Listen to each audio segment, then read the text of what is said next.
Baiklah, saya akan menjelaskan terkait LK 3.1 menyusun best practice, menyusun cerita praktik baik terkait pengalaman mengatasi permasalahan siswa dalam pembelajaran.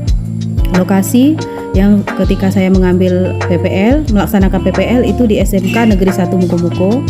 Lingkup pendidikan, sekolah menengah kejuruan. Tujuan yang ingin dicapai, yang pertama, meningkatkan kemampuan berpikir kritis peserta didik dalam menganalisis tentang karakteristik hikayat, isi hikayat, nilai-nilai di dalam hikayat. Kemudian yang kedua, dengan menggunakan media dan alat atau bahan pembelajaran yang inovatif dapat meningkatkan minat belajar siswa dalam mengidentifikasi tentang karakteristik hikayat, isi hikayat, nilai-nilai dalam hikayat. Kemudian yang ketiga, menggunakan metode pembelajaran yang bervariatif dapat meningkatkan motivasi belajar siswa dalam menganalisis tentang struktur teks negosiasi, orientasi dan permasalahan, kebahasaan pasangan tuturan dalam teks negosiasi. Kemudian yang keempat, meningkatkan kemampuan peserta didik dalam menyusun teks negosiasi dengan memperhatikan struktur teks dan aspek bahasaan dengan baik dan benar. Tanggal ketika saya melaksanakan PPL aksi 1 yaitu Selasa 13 Desember 2022. Kemudian PPL aksi 2 itu pada hari Kamis 5 Januari 2023. Latar belakang masalah dari praktik ini adalah yang pertama, motivasi belajar peserta didik belum maksimal. Yang kedua, guru belum menerapkan model pembelajaran yang bervariasi. Yang ketiga, dalam kegiatan pembelajaran, interaksi peserta didik dan pendidik masih kurang. Yang keempat, pembelajaran masih didominasi oleh pendidik. Yang kelima, interaksi yang masih kurang menyebabkan pembelajaran kurang menarik dan menyenangkan. Yang keenam, kemampuan berpikir kritis peserta didik masih kurang dalam menganalisis. Yang ketujuh, rasa percaya diri peserta didik masih rendah dalam menyampaikan ide dan pendapat. Mengapa praktek ini penting untuk dibagikan? Menurut saya, praktek pembelajaran ini sangat penting untuk dibagikan karena selain untuk memotivasi diri sendiri dalam melaksanakan pembelajaran yang lebih baik, juga memiliki dampak yang besar dan luar biasa dalam proses pembelajaran.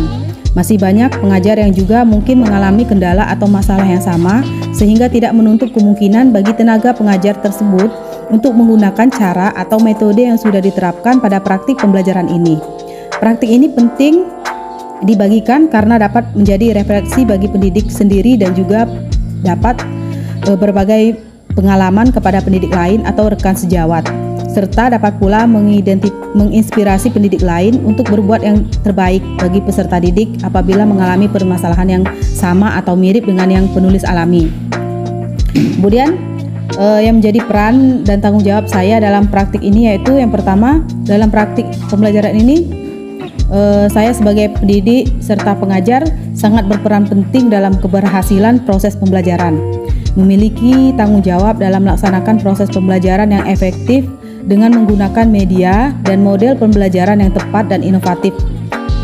Pendidik juga harus bisa menggunakan metode yang bervariatif sehingga bisa meningkatkan motivasi belajar peserta didik serta pembelajaran dan hasil belajar peserta didik bisa tercapai. Tantangannya yang menjadi tantangan untuk mencapai tujuan dalam praktik ini yaitu yang pertama, terbatasnya sarana dan prasarana di sekolah. Yang kedua, kesiapan peserta didik dalam proses pembelajaran. Yang ketiga, kemampuan peserta didik dalam memahami materi yang disajikan. Yang keempat, pendidikan karakter baik dalam proses pembelajaran maupun setelah proses pembelajaran. Kemudian yang kelima, keaktifan peserta didik dalam pembelajaran mandiri atau kelompok saat proses pembelajaran. Yang terlibat pada PPL siklus aksi ke-1 yaitu peserta didik. Kemudian yang kedua dosen, ada guru pamong. Kemudian yang ketiga ada kepala sekolah. Yang keempat rekan sejawat. Yang keenam itu yang mengambil rekaman. Kemudian yang terlibat pada PPL aksi 2 yaitu peserta didik, dosen, guru pamong, kepala sekolah, rekan sejawat, kemudian tim pengambil rekaman video. Nah, kemudian dalam aksi, langkah-langkah apa saja yang dilakukan untuk menghadapi tantangan tersebut? Yang pertama, pemilihan model pembelajaran PBL dan PJBL. Kemudian yang kedua, mempersiapkan fasilitas yang dibutuhkan. Yang ketiga, mencari lokasi sinyal yang stabil. Keempat, mendapat dukungan dari kepala sekolah.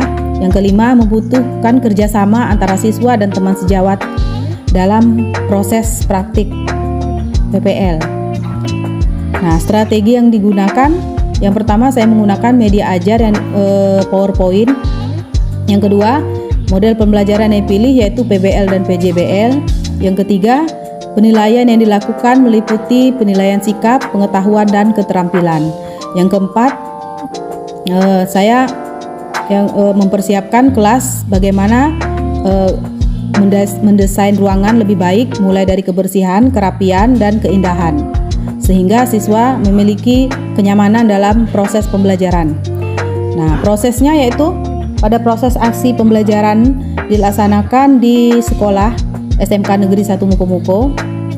Pada saat Zoom dengan dosen pendidik dibantu peserta didik dalam pengambilan video. Nah, selama proses Zoom PPL Aksi 1 ada sedikit kendala internet. Di saat itu Zoom putus secara tiba-tiba. Kemudian yang terlibat di sini yaitu peserta didik, saya sendiri, kemudian peserta didik kelas 10 APL SMK Negeri 1 Mukomuko, teman sejawat, dan yang mengambil video.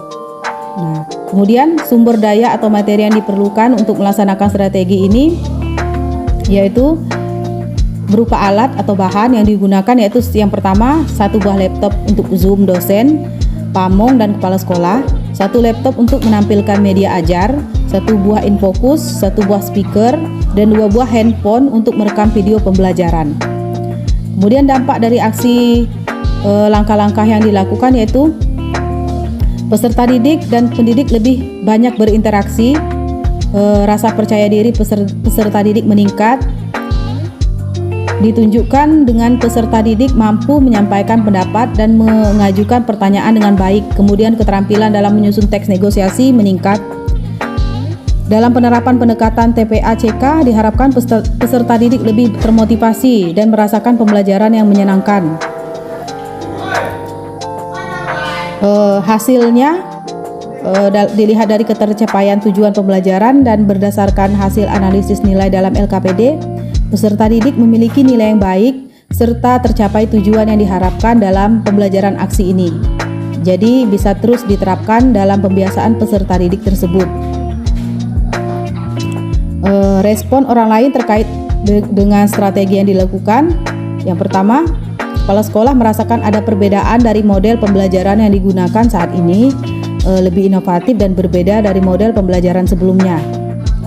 Kemudian respon dari rekan sejawat positif dan mendukung model pembelajaran yang diterapkan.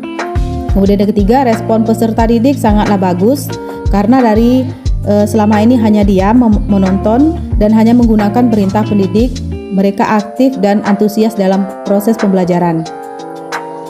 Yang menjadi faktor keberhasilan atau tidak keberhasilan strategi yang dilakukan yaitu pembelajaran ini sangat ditentukan oleh penguasaan pendidik terhadap model, pendekatan, metode, serta materi pembelajaran yang dipilih. Pada proses pembelajaran aksi ini yang telah dilakukan, pendidik berhasil merancang perangkat pembelajaran mulai dari RPP, bahan ajar, media ajar, LKPD, dan evaluasi. Pembelajaran dari keseluruhan proses tersebut yaitu pendidik harus terus berinovasi dalam mengembangkan pembelajaran sesuai dengan perkembangan zaman. Untuk melaksanakan proses pembelajaran sehari-hari, pendidik harus lebih disiplin dan terstruktur dalam mengatur perencanaan dan perangkat pembelajaran. Penguasaan IT yang baik juga harus dikuasai oleh pendidik. Proses pembelajaran yang bersifat student center, kemudian pembelajaran student center menjadikan peserta didik lebih termotivasi untuk belajar. Baiklah, itulah LK 3.1 dari saya. Saya ucapkan terima kasih. Assalamualaikum warahmatullahi wabarakatuh.